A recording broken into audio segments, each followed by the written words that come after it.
Lore Together is proud to be part of the Boss Rush Games Network. Feel free to find out more at bossrushgames.com/network.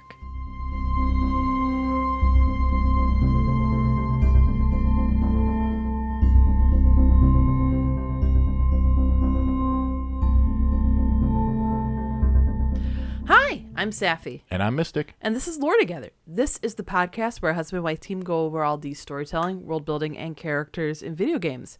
Because it's what we like to do together. We lore together. Yep, and this is episode 99. Penultimate until the 100th celebration.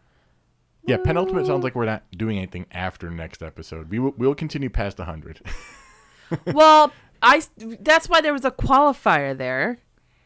Penultimate until we celebrate the 100th episode, yes. Okay, I see. Yeah. I didn't take it that, but I get it.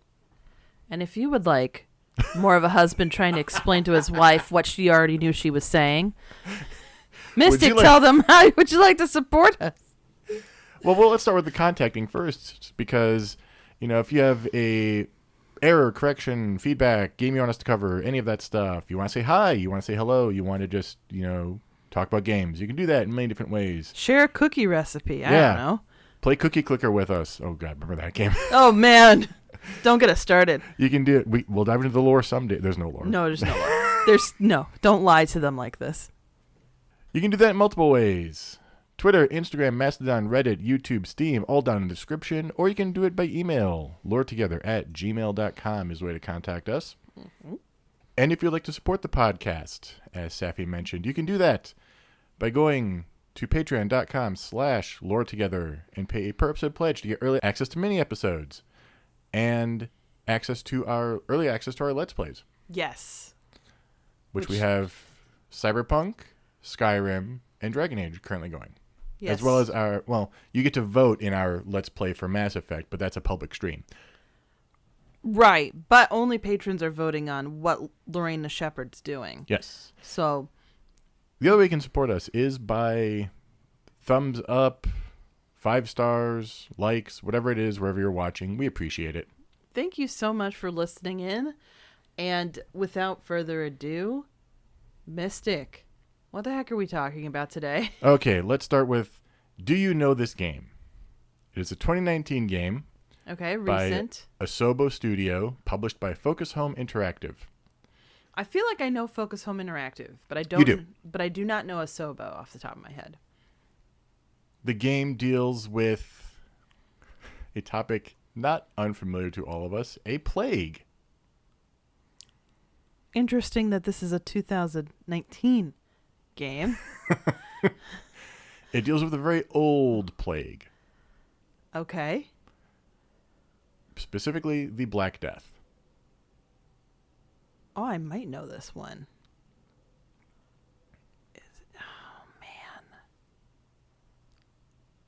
Oh, man, I think I know this one. But also, I might not. You might not know the title. You probably have seen artwork for this, if nothing else. We are doing A Plague's Tale, Innocence. The first in, I don't know if it's 2 parts or 3 parts. I didn't actually look into that part one. I feel like I've heard of this. There's other games that deal with plagues that got really big. Like there was one that recently got remade, but I don't think it got remade in 2019. I think it was remade earlier than that. But I digress. I think, yeah, I probably have heard of this and I'm just not remembering it off the top of my head. Okay, well, Plague's Tale is not a sunny game. It is a tense game, and a pretty morbid one where you have to think about the time the world takes place in, which is 1348. Oh, wow. We are right in the middle of the Inquisition, not the Dragon Age one. No. I mean, that one's not necessarily a fun one either. And just about a year after the start of the Black Death. Wow. So one thing I want to help set the scene, and I would like to thank the series that was done by a podcast that, as much as we're family friendly, they are not a family friendly podcast, but they do their research, and that's part of the reason I like them. The last podcast on the left. Okay. It generally deals with everything creepy, and they did do a series talking about the history of the Black Death and when the plague came around and came back. And I want everyone to understand how deadly this is. First of all, it's not a virus like, our current plague-like existence has been dealing with, or even more recent plague-like existences. We are dealing with a bacterial infection. And that's part of the reason why it was so deadly. Like, a bacteria, in theory, isn't operating the same way of a virus, where there is a goal of replication and continued replication. So, a virus doesn't want to kill the host. It just does it because it just mutated in the wrong way. A bacteria, in theory, could survive with or without you. So, in the bubonic plague, when people used to go travel, you would not even rent a room, you would rent part of a bed. You would just stay and you and two other people would share a big enough bed for yourselves at the time. You'd have a meal, possibly be part of that stay, and you'd all talk to each other. So usually at these places, you'd have about anywhere from 10 to 20 people at these inns, right? Yeah. And there is a story of a man who went to the inn. Everybody was feeling fine. Everybody was talking and happy. He goes to bed, and it's one of those few times where he doesn't have anybody right next to him. And he wakes up, and he's the only one alive out of 10, 15 people in this inn. Everyone else has died of the plague. Yeah. It was not only that deadly, but that swift. It would go through super fast. As soon as you had symptoms, you were essentially marked for death, unless you were one of the quote unquote lucky few who survived it, but usually extremely maimed. There was crazy deadly. I believe there was a poet who said that victims of the plague ate lunch with their friends and dinner with their relatives in paradise. Yeah. You could be, you'd have breakfast with your family in the morning. You could be buried by the end of the day. Yeah. Because it just worked so fast. It was so thorough. And it was a bacteria, which it's just a different level of operation. Nobody had antibiotics back then. And to top it up, also during this time, so the Inquisition of the 14th century was also intense. And super intense. Yeah, and figures for how many people died under its persecution is a number that's almost impossible to know. There's records were scant and all that stuff at best. But we're talking at least thousands, if not tens of thousands of people being at least persecuted and interrogated, not to mention tortured and murdered. Yeah. That pales in comparison to the Black Death, obviously, which saw the death of tens of millions of people across Europe, Africa, and Asia. I personally didn't know about those last two being affected. Not surprising, as American history classes tend to be very Eurocentric.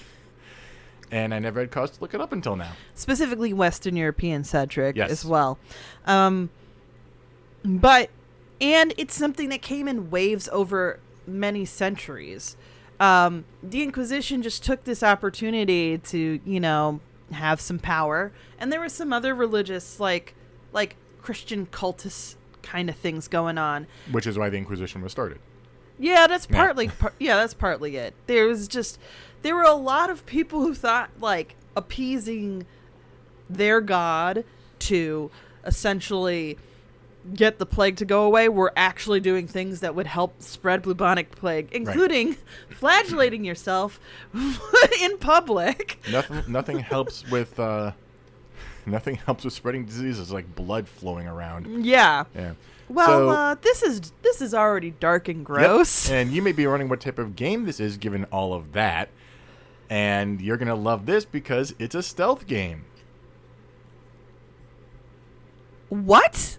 Where you have to escape from the French Inquisition while also dodging the plague as embodied by hordes of rats. Did you just mix Assassin's Creed with Stray? No, but someone else did. Oh, jeez. With that wonderful scenario in mind, okay, let's begin. Oh, man. Amicia was born to Beatrice and Robert de Rune. She grew up very privileged, as Robert de Rune was the local lord. Okay. As you'd expect for a kid growing up in such privilege, she loved her childhood. Until she was 10. In 1343, when Hugo was born. Her brother? Her brother. Since then, she's become distant with her family, mostly due to her father's responsibilities, which makes sense, as well as her mother's constant monitoring of Hugo, who has a rare illness. Amicia has little time to really bond with Hugo prior to the events of the game. He's been sheltered and regularly medically treated for what regularly medically treated amounts to in the 14th century. In September 1348, Amicia goes on a hunt with her father and the family hunting dog Leon. Also, yeah, everyone is French. I am probably not pronouncing names correctly. Hugo, Leon. Amicia, that's not one that I'd have to see how it's spelled too. Amicia. Amicia. Yeah, I'll be honest, I'm not sure how to pronounce that. But it is Leon Hugo. Yeah. Probably. But I'm not going to do that because I will just trip it up. So that's fine, guys. Just just correct the French in your head. Along the way, the two discuss how Beatrice and Robert are both too busy with their own obligations to spend time with her. The conversation is cut short when Leon spots a wild boar. Amicia injures the boar with a stone from her sling. This will become a useful item, prompting the dog to pursue. Amicia gives chase with her father behind her. She finds the boar, already a skeleton, then finds Leon, who is gravely injured. She is then horrified when Leon is swallowed underground by a monstrous, unseen force. Despite Amicia's protest to save Leon, her father rushes her back to the estate to meet her mother and explain what happened. Whoa. Okay, so we have... Title screen. So we have certified monsters happening in this story, it seems like. Monstrous forces. Okay. This is not kaiju in Middle-Age France. No, I didn't mean to suggest kaiju, but there's definitely some supernaturalness afoot in this game. Upon returning to the Darun estate, an understandably saddened Amicia seeks out her mother. During this time, she interacts with several of her family's servants, warning them of the dangers of whatever just happened out in the forest. Yeah, that's what you do. Hey, there's a monster out there. Don't go out there, please and thank you. A little while after Amicia finds her mother in her study, forces of the Inquisition arrive at the residence. Her mother tells her to go look for Hugo. To kind of nail home how little contact Amicia has had with Hugo, she literally has to qualify herself saying, "It's me, your sister, Amicia." How old is Hugo at this point? 5. Okay. Yeah, that's... I wonder if there was... Oh, man. I wonder what his illness is based on, if he's got to be that isolated. Oh, this is a fictional illness. It will play into plot. Okay. Yeah. Shortly after finding Hugo, Amicia witnesses her father being murdered for refusing to give up his son's location. The Inquisition is looking for Hugo. Uh-oh. Despite her growing panic as she escorts Hugo through the siege estate, Amicia is able to locate her mother, who saves the siblings by smashing a pot over a soldier's head. Believing her mother to now be dead, not a wrong assumption considering the same man killed her father, Amicia is forced to flee with Hugo and seek out his doctor, Laurentius. Okay. In the forest, as they're leaving, something strange happens as the guards suddenly stop following the kids. Oh no, not the monster! Later on, they enter a village. And before you ask, we don't have a name for it. It's just the Afflicted Village. Kind of sets the scene. The Afflicted Village. Oh, okay. The two are forced to quickly leave due to an angry mob's efforts to kill them. Seems like we've been in this story recently with Submerged a little bit. Brother or sister, world torn apart, natives distrusting one of the two of them. Well, there's already a lot of differences. There's a level of privilege. There's a level of... the time of history. It's definitely not exactly the same, but it's an interesting commonality. It is an interesting... There's a lot... I think one of the things in video games that's... There are certain relationship types that it's really easy to communicate the strength of them because it... In a stable setting, in a healthy setting, they're very strong. Parent-child, romantic partners, and siblings. Yeah. I think siblings is that's one of the ones that it's easy for people to understand and not have it be too complicated. Yeah. Anyway, the reason they are forced to flee is that the village leader, Conrad Malfort, believes they brought on the plague. the siblings did, or Yeah. what? Remember that it's now just entering its second year. Basically, from my understanding, you're the ones responsible for this. You're the Lord's children. This one has some weird affliction. The affliction is the plague. Okay, yeah. They're nearly all right. caught by the villagers before Clevie, a old woman, allows them sanctuary in her home. Hugo, who is unaware of the situation, makes noises while playing. Basically, he's hammering on the floor, Oh man. causing a frustrated Amicia to snap at him and confess that their parents are dead. Amicia doesn't feel great about yelling at Hugo. He's only 5 after all. Despite her remorse, Hugo runs off, leading to his capture by the leader of the local brute squad. Oh no. Amicia is forced into a duel with the veteran soldier and manages to kill him in order to rescue Hugo. It is only now that Hugo realizes the danger they are in and agrees to follow Amicia's leadership. The two of them flee another pursuing mob, entering a church for safety. Having escaped the mob again and guilty and slightly shaken, Amicia confesses her sin of murder before the altar of an abandoned church. As she escorts Hugo within the church, Father Thomas recognizes the family crest on Hugo's pendant and offers to assist the two in escaping through an underground tunnel. Yeah, the church and the state constantly supported each other at these times. The siblings are terrified when they observe hordes of rats appear and devour the monk. Whoa!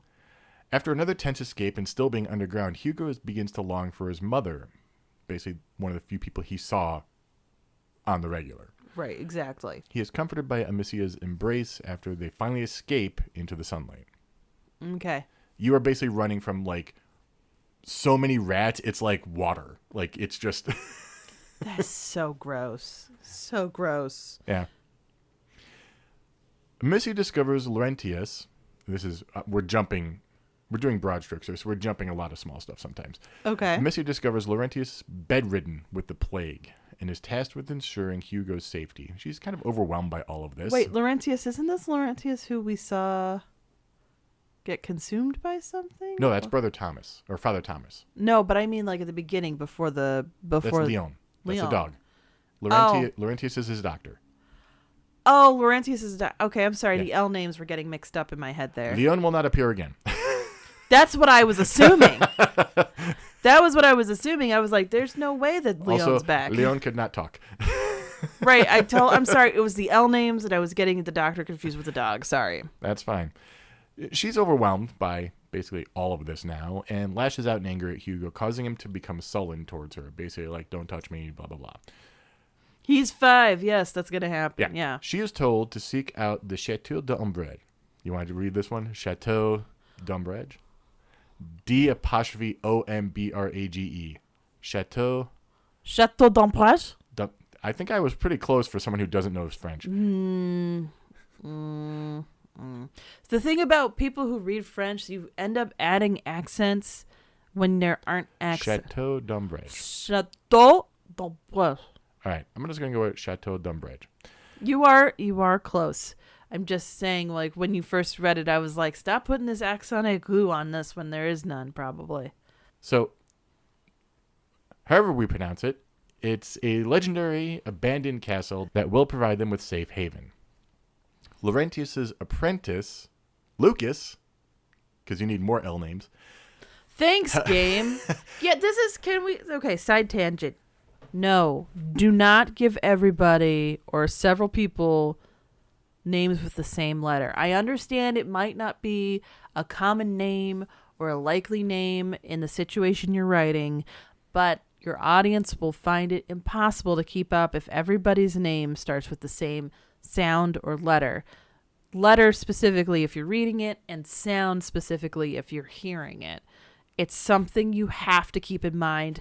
It irks me all the time. It's something I try not to. And sometimes and I think it irks me because this has happened in games I've run where I accidentally end up doing this myself, and then I retcon it because I don't want the players in the games I run to get confused. Right. I call one person Haley and one person Heather, and I'm like, no, call Heather Feather or something like that. So that way it's easier for you to remember. Sorry, we're back on track with the story. So Laurentius's apprentice, Lucas, helps him set off towards this goal of the chateau and teaches Amicia how to make ignifer in an underground laboratory. This is basically a very useful concoction which will reignite a smoldering fire to full strength. Ooh, okay, cool. Yeah, there's a lot of concoctions and potions that you can use as throwables. Oh, so like a lot of like alchemy. It's a lot of make the thing light up, make the thing extinguished, draw rats to it. We'll get to that one. But this, it still sounds like alchemy, but it Yeah, sounds like it's alchemy. but practical alchemy, which is the kind of stuff that I feel like, from what little I know, there are still recipes for stuff like this that people use for similar purposes back at this time. Mm-hmm. Well, ignifer is very useful since it keeps the rats away. Speaking of which, on their way back, the rats close in and Amicia is forced to use the distraction of a pig being eaten alive by rats. Wow. To Hugo's horror. This feels like the beginning of the first season of The Walking Dead, where our hero had to sacrifice the horse in order to get out from the mob. Oof. I was going to say, you said sacrifice the horse, and my brain just went, Artex, don't be sad. No. Stop making us millennials relive this trauma. How dare you? They rush off to a boat forced to flee when hordes of rats emerge from the ground. How many hordes of rats do we need in one small village, guys? All of them. We will get to why. There is a reason why. Okay. As the children make their way towards the chateau, they come to a battlefield filled with corpses of English and French soldiers. Near the end of their trek across the battlefield, the children see a pair of thieves being arrested by an English soldier. The thieves give away the group's position, and Amicia and Hugo are both incapacitated as a result. Oh, no. Amicia awakens the next day to find herself locked in the cage by the English forces. Yeah. And if anybody is not aware, yes, back in this time, France and England, definitely not friends. Yeah. A guard reveals that they have worked out a trade with the leader of the Inquisition forces here, selling her and Hugo to him for a ransom, and plan on handing them over within the hour. Amicia later finds herself freed by Miley, one of the thieves that basically gave up their position. She says that she and her brother Arthur were convinced by Lucas to save the siblings in exchange for riches, as they are from a rich family. Okay, that's Lucas fair. knows this is a lie, but it's a useful one. Amicia escapes and rescues her brother with the help of the thieves just before they are almost recaptured by the Inquisition leader, the Scarlet Monk, also known as Lord Nicholas. Lord, that's menacing. Lord Nicholas. I should say the local Inquisition leader. And this is also known as the guy who killed her father. Yes. Exhausted, Amicia and Hugo hide with Miley and the rest before being forced to move again. While riding a ferry across an underground lake, she and Hugo joke about monsters living in the water and recollect something that their mother told them about such creatures. Quote, monsters are those things to which we have never given a name. That's very cute and philosophical. Yeah. But also, don't go in the water, children. Finding the castle at long last, Amicia and the group turn in for the night.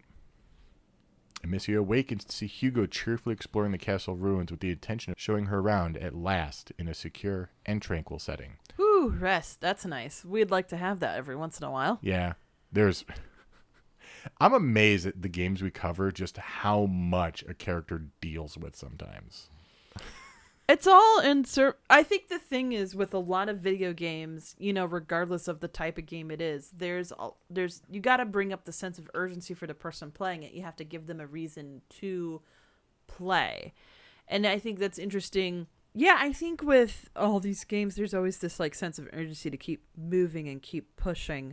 I mean, just even thinking about in the context of my current obsession, which is Baldur's Gate 3, you can make your own character, and the game itself gives your character just enough motivation to move. But on top of that, for any of the other characters that could be part of your main group that you can also choose to play as the character that you play your version of Baldur's Gate in, they have an additional personal stake that makes it even more urgent. And that works twofold. And not only if you're playing that character, you have now extra stakes, but if you're someone like me who plays because you like character writing in a game sometimes. Now you have 6 extra reasons to give a care because of these 6 characters with their 6 extra investments in the story, or 7 or 8, depending on how you play. Anyway, but back to this, like, yeah, like they're never going to give a main character in a game like this any respite. Right. Because you have to continuously act, or very few points of respite, because you have to keep moving. It's almost kind of like a pulp fiction novel that way. Right. So the two of them, after she finds him kind of exploring around, share a mournful moment over the loss of their parents, hanging their family pendants on a tree in the courtyard. Aww. She learns that Miley is setting off soon to rescue her brother, who was arrested, heading into the city where his prison is located. Mm-hmm. She also learns about the Sanguinis Itinera, an ancient tome of alchemical recipes and knowledge that may be of some use for helping treat Hugo's illness. Oh, I'm assuming that's supposed to be in Latin then. Sanguinis Itinera. Yeah. I'm probably still saying that wrong. He frequently has bouts of pain, like ringing in his ears, and dark veins are winding up his body. Ooh. And with his illness visibly progressing, quite literally, she decides to join Miley in traveling to the city and steal the book. As the pair make their way through the city, Amicia learns that the Inquisition purposefully let loose swarms of rats on the populace. What? This enabled the rats to expand their nest, from which the Inquisition is currently extracting episanguis. This is a craft material used to make the potion odorous, which will cause the rats to swarm whatever it covers. Oh, wow. So while the Black Death is a real part of this world, the hordes of rats are a fiction devised to give the plague a visible component. Okay. One which the Inquisition is using to their own ends. Now, as far as I can tell, I could find no record of the Inquisition's knowingly infecting people with the Black Death. I'm far from an academic researcher, and I just spent some time online. So if somebody knows and wants to let us know, I am curious. You know, that would really depend on the prevalence of germ theory as well. Well, that or said, like if they thought there was some kind of like bad, this is going to sound so blasphemous to some people, but if they thought there was like some bad spirit or aura or something that was around these animals in particular. Well, that said, a little note I did find while researching that did kind of give me an idea about something else, which is that there are some people who hypothesize that an act of biological warfare is what allowed the Black Death to spread to Europe in the first place. Oh, yeah, I think I know what you're going to say, but please say it. Specifically from the siege of Kaffa, which is in modern-day Crimea, bodies from plague victims were hurled over the wall into the city when the siege finally broke, which seems kind of like a jerk move. Ships from that city, people start breaking out in plague, but those 4 ships, those were fine. They have no one who has the plague on them. Mm-hmm. That was Yeah. probably a lie. Yeah. Or at least not a lie, but again, essentially, germ theory is not a thing yet. And this was actually like a old thing that even when the Mongols had their empire and spread it around, that was one thing that they were known to do as well, just catapult dead bodies back over. Surprising you say that, because the siege of Kaffa was the Mongols. Oh, okay. So there we go. And all of our nerdy facts that we keep in the back of our head has come full circle. I mean, they were part of it. They weren't the only people there, but yeah, that's fair. No, but it was an old trick that they used for generations, from what I understand. So, real world history aside, back to Amicia, who reaches the university and begins to track down the location of the book using a clue given to her by Lucas. As she sneaks past the Inquisition's forces, she learns that the Grand Inquisitor and his forces are looking for the Sanguis Itinera as well. Ooh. Before long, she encounters Roderick, son of the blacksmith in charge of building the whole library. With his father having been tortured to death, oh, yikes, he is the Inquisition's only source of information on how to find the book. Amicia distracts his captors and brings down a chandelier and a particularly heavily armed guard with her sling. The two of them team up to progress further into a secret portion of the university, with him teaching her a new potion that puts out fires along the way. Nice. The two find the book and run away as the chandelier that she caused to crash down has now started to grow out of control into a large fire. Yeah, science says yes. providing them with just enough cover to get back to the castle with the book. Later on, Amicia discovers a symbol in the castle's courtyard, hinting at a stronger tie to the location and Hugo's illness. These peaceful days of them poring over this book and everything continue until one day Lucas calls Amicia over. Hugo is spiking a fever, and the veins in his body have worsened. Oh, no. Unfortunately, Lucas needs a lab, like the one Amicia's mother likely had since she was an alchemist, to make any curative agents. And that might be part of the reason why the Inquisition went against them. They would have to pursue things outside of the church in order to help Hugo. Then, Miley returns with Arthur, finally free from prison. They came back because Arthur had seen the guards at the bastion dragging a woman to be tortured and overheard her name, Beatrice de Rune. Dun, dun, dun. Amicia and Hugo's mother has in fact been alive this whole time. The group agrees to keep this news from Hugo. Uh-oh. But without their knowledge, he has been listening from atop the stairs. Then the boy collapses in another fit, screaming in pain. Lucas and Amicia agree that there is no time to spare and head off to her old home to use her mother's lab. But wait, who's gonna... That whole castle, I'm assuming, is either burned down or taken over. Amicia and Lucas make their way to the estate only to discover that it has been overrun by rats. That's not exactly who I thought was going to take that over, but makes sense. Amicia realizes the rats were the ones who attacked the guards in the forest and allowed her and Hugo to escape. The rats also were what killed Leon. Entering the courtyard, they are shocked to find the intact body of Robert de Rune, left where he had fallen after Lord Nicholas had murdered him. Interesting. Swirling themselves into a small twister which not only picks the corpse clean to the bone, but also picks it up and throws it against a torch stand, extinguishing it. Basically, rats don't like light. So they're going to use their leftovers to... Kind of, yeah. This is a thing that they do. This is a thing they do to put out the light that bothers them. It feels odd. It's very gamified. Yeah, it is gamified, for sure. Missy is devastated, having wished to bury her father as he deserved. Progressing further, more of the de Rune servants' corpses are found in a similar condition to Robert, untouched. Furthermore, the rats seem to be converging on Hugo's old room, which was also left entirely in its original state. Finding nothing of a cure left by Beatrice, they realize she must have had a secret laboratory like Laurentis did. And eventually the two reach Beatrice's laboratory and research.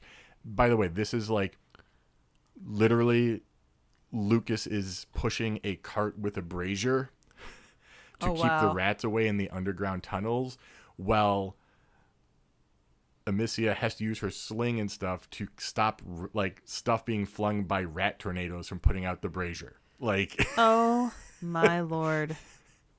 So they're trying to put out the fire with their random bones and oh my gosh. Okay. That's definitely gamifying for sure. Which is why I don't cover it usually. So, but I figured rat tornado is a thing.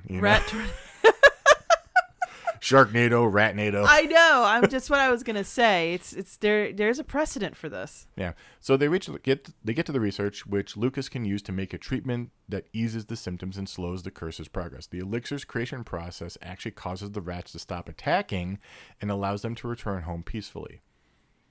They give Hugo the cure, and Amicia falls asleep, hoping for good news when she awakens. Oh no, that's not gonna happen, is it? Don't do this to me, Mystic. The next morning, there is no good news, as Amicia discovers Hugo has gone missing.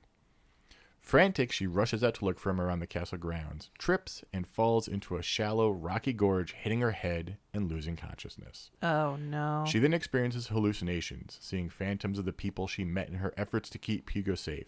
They chastise her for lying to Hugo about their mother's death and accuse her of failing to do enough to keep him safe. Amicia then wakes up back in the gorge where she fell, revealing the bizarre sequence of events was, in fact, a dream. She hears Hugo calling out in distress nearby and climbing out and running on finds her brother being kept in a cart and watched by Inquisition guards. Killing them, she frees Hugo, who says he heard his mother calling to him. Amicia maintains the lie that Beatrice is dead and starts to head him home. A woman then can be heard in pain, and Hugo, insisting that it's their mother, breaks away and runs off yet again, with Amicia in pursuit. Amicia's strained psyche collapses again as she somehow finds herself back on the family estate, following Hugo down into a straight tunnel lined with rat droppings and the still moving corpses of soldiers that she has killed, trying to slow her down.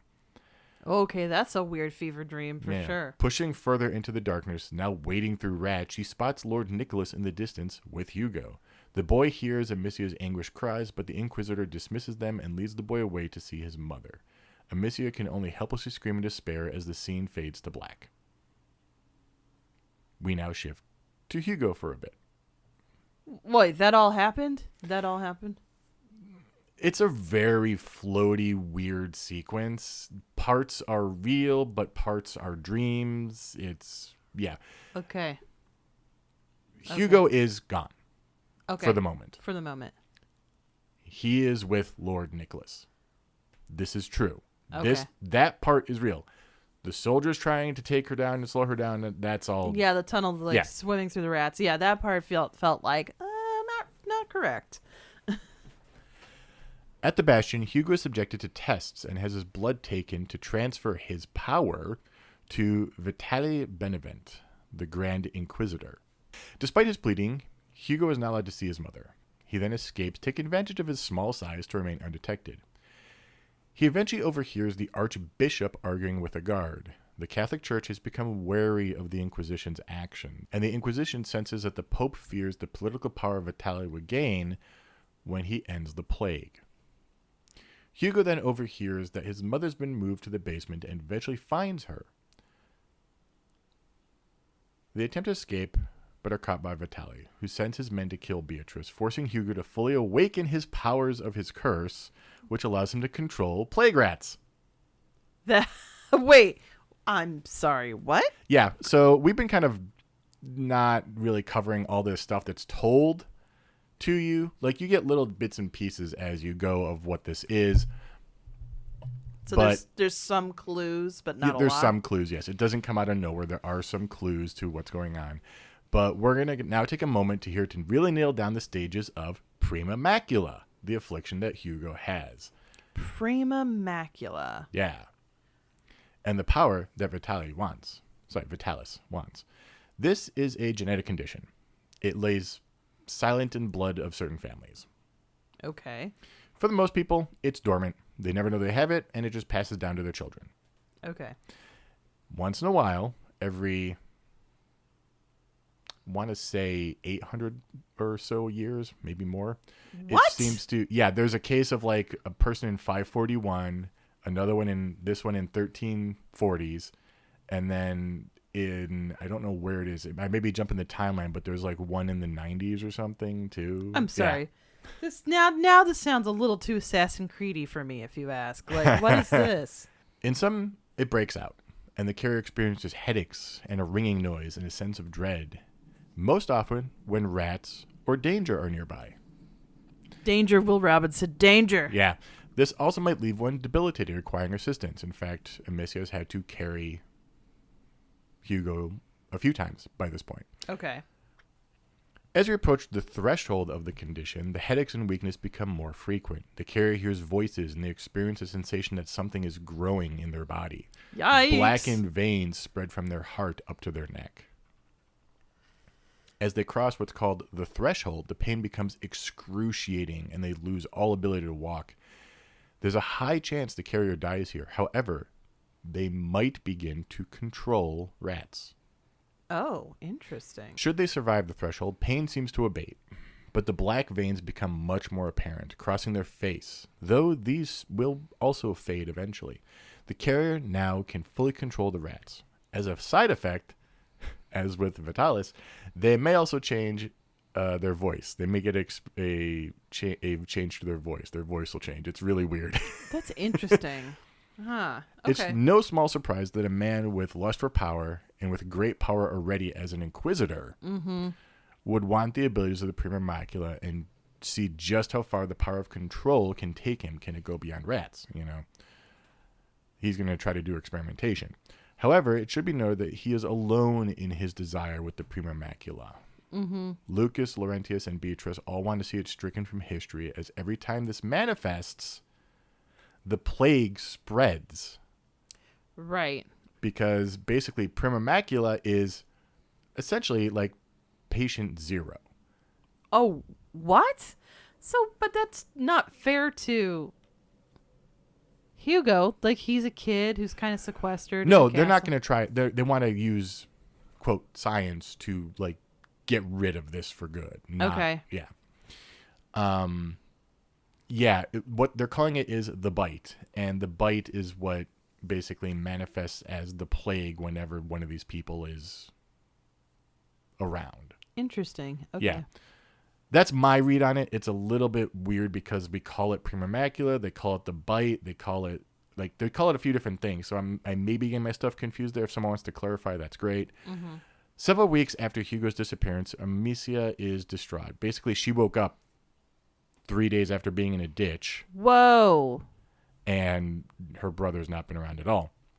That also feels like that there's probably some severe head trauma going on there. Oh no, she was taken care of by Okay. her friends. A few weeks later is just a jump in time. It's Okay. not. She's been unconscious for a few weeks. I was concerned. I was like, No, that's fair.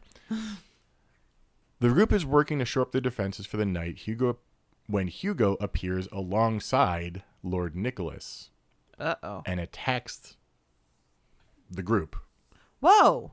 Yeah, the group flees, but before long, Amicia is trapped in the courtyard with Nicholas and Hugo. Nicholas goads Hugo to kill his sister, threatening to kill their mother Beatrice if he fails. When the boy hesitates, the Inquisitor roughly pushes him aside and makes to kill Amicia with his sword. However, Arthur appears and knocks over a pile of masonry onto him, seemingly killing him. Rather than flee, Amicia confronts Hugo, while Arthur moves to make sure Nicholas is dead. Furious at Amicia's lies about their mother, Hugo sends rats to swallow Amicia, but she rushes him and wraps him in a sisterly embrace as the rats engulf them both. Oh, wow. This act of love breaks through to the boy, allowing him to finally pass the first threshold and move on from his hatred for his sister. The boy forgives her and uses his rats to kill Nicholas instead. Nom, nom, nom, nom, nom.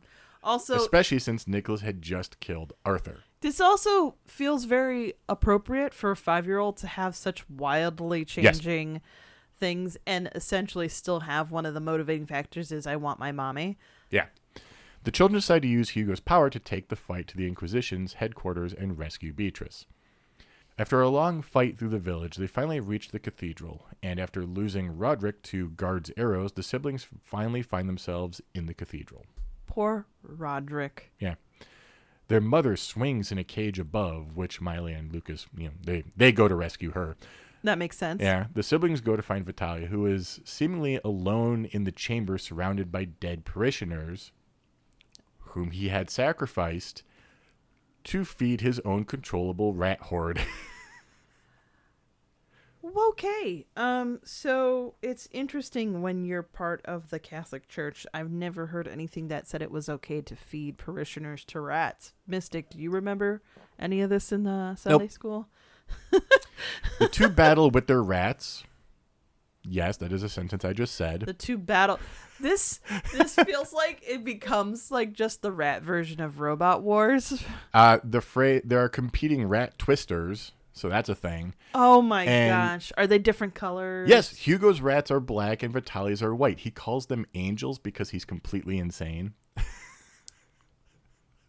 Interesting. Wow. Okay. Vitalis initially is pushing Hugo's horde back, but Hugo uses his rats to remove those that Vitali is using to protect his body from damage, allowing Amicia to kill the completely insane Inquisitor with her sling. Nice. Basically, he has a rat shield. Rat shield. That I feel like there was some exterminator who sold this thing called a rat shield to somebody at some point. Oh my gosh. 3 days later, having invaded the forces of the Inquisition, Amicia and Hugo enter a town to purchase herbs for Lucas, who plans to create medicine for their mother. They are denied entry into a local village fair, as Amicia is warned that important people are searching for a teenage girl and her younger brother. With melancholy, Hugo comments that the men standing outside of the fair looked at him in a similar way to Miley before she left. Amicia attempts to assure her brother that Miley did not leave because of him, though Hugo tells her that she is lying. With their mother sleeping in the back of their horse-drawn cart, the two play a game as they ride away and joke with Lucas. Aww. The end. There is a sequel game. The sequel game is darker. Oh, we're not covering that today? No. Okay. Wow. Rat Twisters was enough. Rat Twister. That's really what this should have been called. Rat Twister. No, I think that would really take away from the serious part. Like, that's the game part of the story. That's the gamified stuff. Yeah, it just seems like such a weird disconnect between like thoughtful this could have been a walking simulator. Honestly, it probably would have been better as a quote walking simulator. Mm-hmm. That said, it is highly lauded. The series, the second one came out. I don't know if they're working on a third one. I don't remember. I vaguely remember them saying they might, but I could be wrong. That's fair. The second one is more like Hellblade. It is a lot more about PTSD. It's a lot more about inner turmoil and mental health and all that. I feel like that's more the conversation people want to have in games like this these days. Like, we don't want to ignore the fact that after you do something as tremendous as, I don't know, murder somebody with your rat twister, that there's not like some sort of sense of like remorse and loss and maybe even guilt. I will give the game credit, as many of these games do, when you have that story of the first time that the protagonist is forced to kill. Like, there is a beat of this is new. This is shocking. Yeah. This is, studies have shown that it is not natural for humans to think it's okay to kill other humans. You have to convince them that those humans that they're killing are not actually humans. Yeah. Especially in war, there's a lot of evidence that shows that even when you have people shooting at each other across like large fields, trenches or stuff, that people are kind of subconsciously not aiming for people. They're not trying to hit anybody. Yeah. So it makes sense that once you finally do kill someone, and it was merely in self-defense, it was never any like weird desire of yours. That's traumatizing as heck, man. Yeah. And yeah, so that's this game. That's Plague Tale. Innocence specifically. So you get to play this. It'll be fun. This is right up your alley. Just stealthing. Stealth. Wasn't there another disease plot-based stealther we did recently? Not recently. Well, I should say maybe not disease-based, but there was a stealth game that we did, and I did poorly because I am not good at stealth. Well, Deus Ex, we tried to do stealth. Deus Ex, no, that was a while. We did a game. Horizon is kind of in the same gameplay vein where it's like hunty stealth in ways. I wouldn't have called that. No, it was specifically another one in a feudal setting, and it was a male protagonist who had the stealth. I just remember not doing very well in that. It's Dishonored, episode 44, Dishonored. Another game that also deals a lot with rats. Yeah. And that was another one that had stealth, and I did really poorly. I just remember that live stream because I remember being like, this isn't fun for me. I feel like this is not my kind of gameplay whatsoever. And then at the end, they like grade how you did through the level. I'm like, yeah, I know I stunk. I know I'm bad. Yeah, I'm doing this for the fans. I think you'll be fine at the beginning, at least at the beginning of this one, because it's tutorial stuff and everything, and then maybe you'll need me to switch out. But yeah. Anyway, that'll be next week. Awesome. And then when we're not playing games that we just covered on Mass Effect. I would like to finish my sentence before you start exclaiming Mass Effect, sir. Mass Effect. All right. Well, I guess you're cutting to the chase. Yes, we cover Mass Effect on the alternate Thursdays. And as we mentioned at the top of the show, if you would like to make a decision on what Lorena Shepherd is doing, become a patron. We would be very happy to have you help choose her path. Yep. And thank you for listening to our episode. Thanks so much, guys. Hope you have a great rest of your day. Bye. Bye.